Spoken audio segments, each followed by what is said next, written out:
Hi, I'm Patrick John Villusilio, and in today's video we're going to insert the NG tube or Nasogastric tube. So the first thing we need to do is to gather all supplies we needed.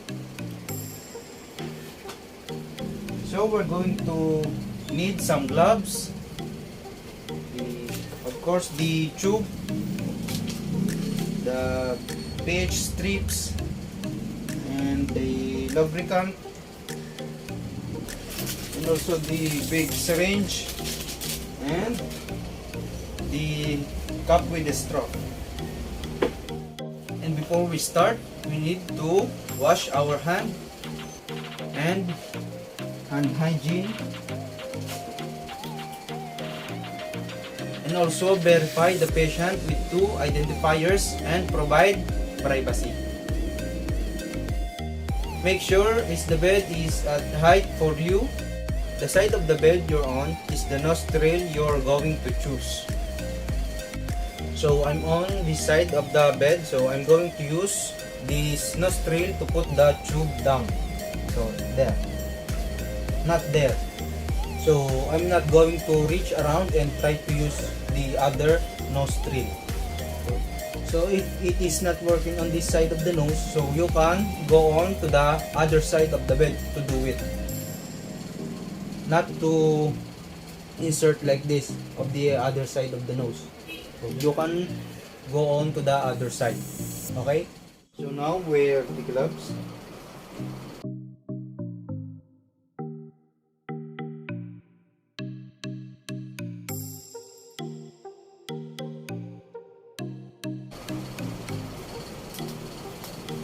And then we need to measure the tubing.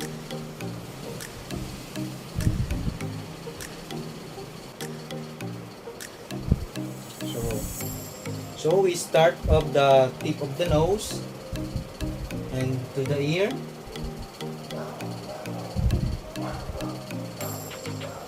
And then we'll go to the zip-on process. So about mid-sternum.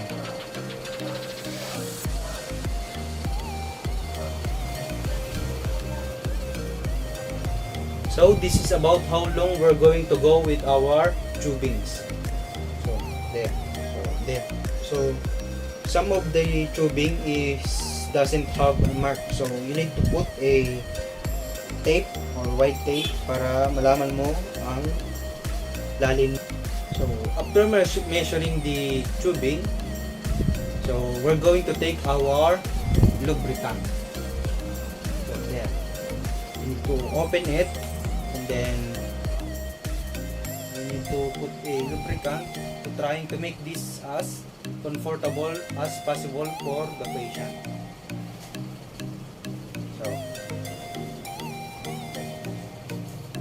So if you see that curve, you need to follow this angle.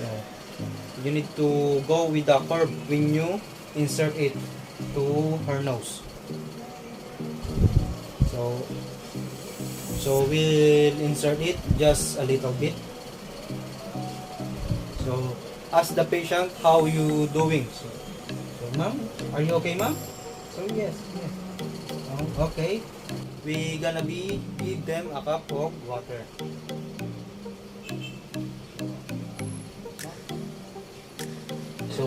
So ma'am, while I am advancing this tube, can you please take some small sip and swallow of the water?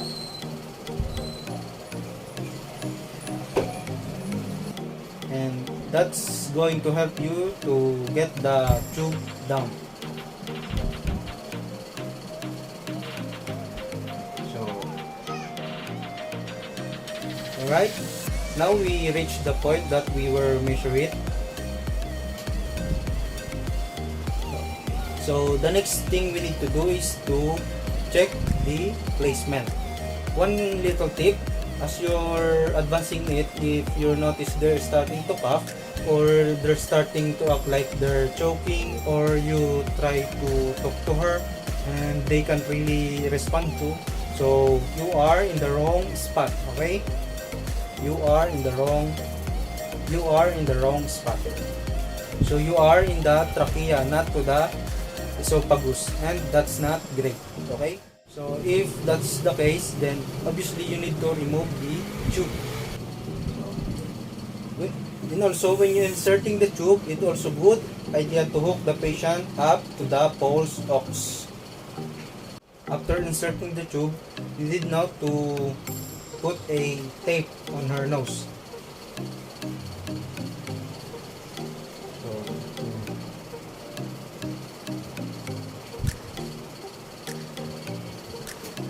and also put a tape also on her gown para hindi siya magalaw if necessary.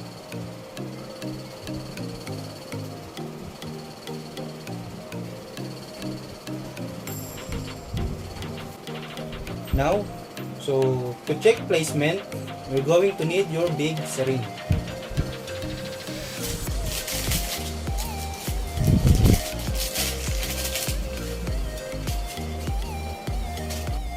So you attach it to the bottom and just pull out a little bit of content. Okay?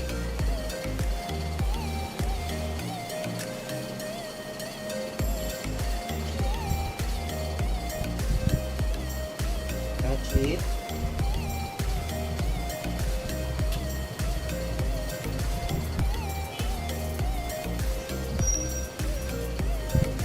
And then we're gonna use our pH strips and put them so put them on the pH strips.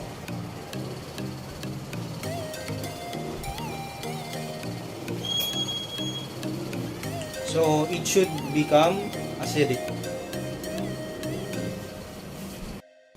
So that's how we know we're in the stomach. A pH of 1 of 4 is indicative of proper placement. And also a chest x-ray will commonly be ordered to verify placement as well. So here we go. We have our NG tube. So this is how to insert the NG tube or nasogastric tube. Before I left the patient, I make sure that I leave them with a 30-degree angle of the bed. So hi ma'am, I'm back now. So I'm going now to remove the tube on your nose. Okay. So before you come back, make sure that your hand is clean, or you can make a hand hygiene, and also put some gloves on also. And so now I'm going to remove the tape, also the tape of the gown. For that, I'm gonna ask the client to hold your breath. So ma'am, hold your breath. I'm gonna pull it. So I'm gonna remove it, the tube gently, ma'am. So, and I steadily while controlling and maintaining the tip of the catheter. So I'm gonna pull it, ma'am. I'm gonna pull it gently.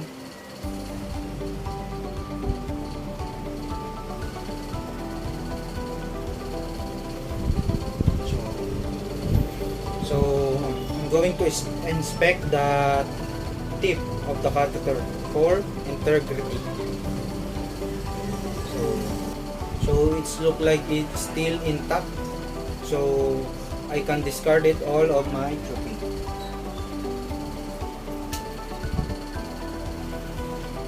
So I'm gonna throw it to the garbage.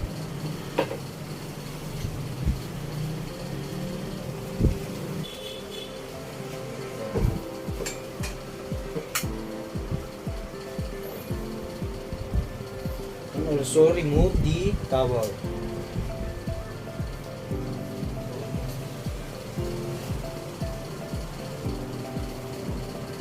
So now I'm going to lowering my patient bed.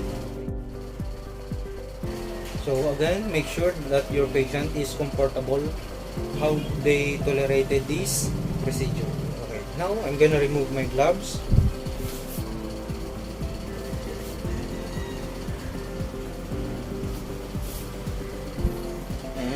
make a hand hygiene. Then you are finished.